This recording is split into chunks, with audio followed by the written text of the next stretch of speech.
At 65, I didn't move to Florida for golf. I moved to an Indian village with no mall, no fast food, and definitely no Costco. And guess what? It was the best decision of my life. Yep, I swapped suburban sprawl for rice paddies, traffic jams for temple bells, and my overpriced medication for turmeric tea that actually works. Why? Because retirement in America started to feel like slow financial strangulation. Meanwhile, in a so-called poor Indian village, I found cheaper living, better health, stronger community, and something no pension check could ever buy: peace. Stick around because I'm about to explain why ditching the American dream at 65 wasn't giving up. It was waking up.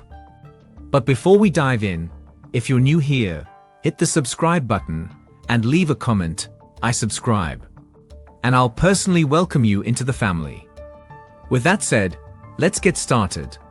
Number 1. Cost of living shock. Let me put it this way. Retiring in America felt like trying to run a marathon with a fridge strapped to my back. Every month it was something. Rent creeping up like a horror movie villain, medical bills that looked like lottery numbers, and grocery prices that made me seriously consider growing my own food in the bathtub. Now, let's talk India. Specifically, a humble village outside Mysore or nestled in the hills of Uttarakhand. For $600 to $1,500 a month, I live like a king on a retiree's budget.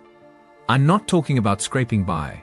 I mean full meals, cozy rent, clean water, reliable electricity, most of the time, a cook who spoils me, and a housekeeper who refuses to let me do my own laundry. Cynthia from Colorado got the memo early. She moved to Bawali and lives comfortably on around $1,200 a month, with rent, help, and even groceries included. Me? I haven't touched a microwave in months. Every meal is fresh, local, and costs less than a cup of black coffee in Manhattan. And the best part? I stopped checking my bank app every morning in fear. Financial freedom in a village I couldn't pronounce 6 months ago. That's not just retirement, that's redemption. Number 2. Roots and reconnection. Now, here's the twist nobody sees coming. I didn't just move here to stretch a dollar. I came here to stretch my soul. After 65 years in the US, something was missing. I couldn't name it at first.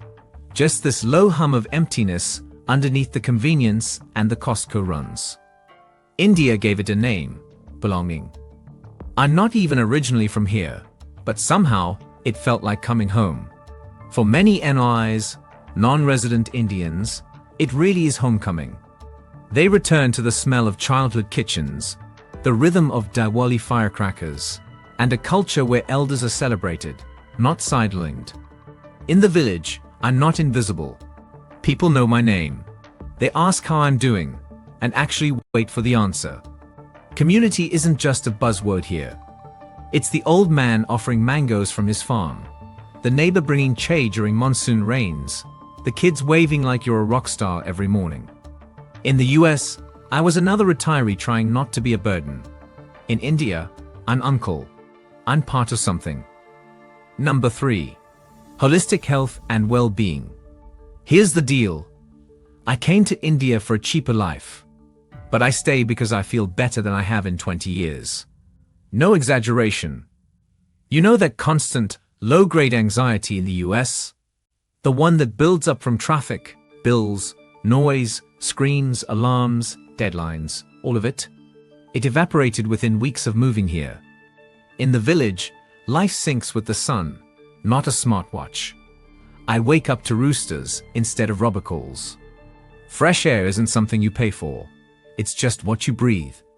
The vegetables come from the market or someone's backyard. My meals? Organic by default. The concept of processed food exists here, sure, but it's not the norm. And get this, I walk every day, not because my Fitbit guilts me into it, but because it feels right. Healthcare. Look, it's not perfect, but I've been to private clinics with English-speaking doctors, modern equipment, and bills so low I had to ask if they'd made a mistake. And did I mention that I haven't touched an Advil in months? My stress? Gone. My sleep? Deep.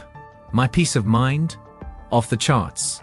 It's like Wall Street crashed and my nervous system finally recovered. Number 4. Simplicity, community, and purpose. Let's be real. In America, retirement often feels like getting benched in your own game. You're sidelined, scrolling through cable channels, boxed into suburbs where neighbors wave more at their lawns than at people. But in a remote Indian village, life roars back with color. Instead of HOA meetings about mailbox height, you're trading tomatoes with your neighbor and helping paint elephants for Diwali. It's not just a simpler life, it's a richer one. There's a rhythm to rural India that makes even pulling water from a well feel like part of something greater. Every morning, fresh rangoli patterns decorate the doorsteps, art made from powdered color, not Amazon Prime. You feel seen. Ask any expat in these villages and they'll tell you, the people here have hearts of gold. There's no pretending, just honesty, sincerity, and mangoes big enough to knock out your Wi-Fi signal. You're no longer just existing.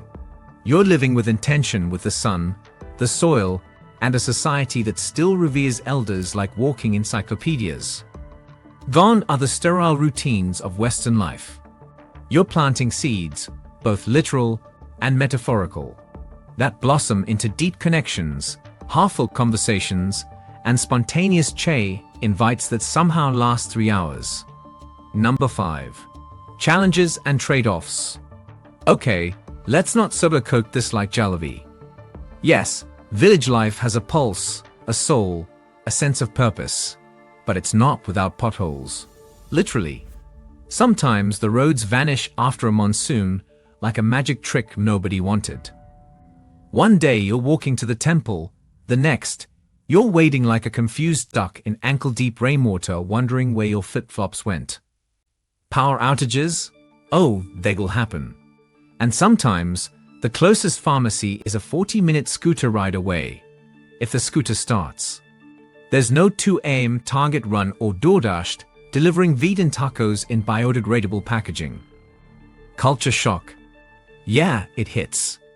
Especially if you've spent decades with central heating and emotionally unavailable customer service reps. Here, people will ask how you're feeling every day and expect a real answer. The bureaucracy can feel like a Kafka novel written in Sanskrit. And yes, you might miss the predictable conveniences of the US. But here's the twist.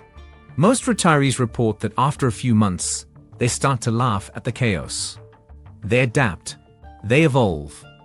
They learn to take it easy when the internet's out and see a power cut as a perfect excuse to watch fireflies. Turns out, peace of mind often comes without air conditioning. So yes, India's remote villages aren't perfect, but maybe that's the point. In trading noise for nature, excess for essence, and isolation for intimate community, many Americans are rediscovering what it truly means to live.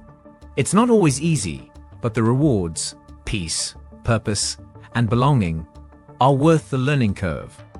If you're feeling burnt out by the grind or disconnected in your own neighborhood, maybe it's time to rethink where home really is. With that said, thanks for watching. Hit that like button, subscribe, and share your thoughts in the comments. And until next time.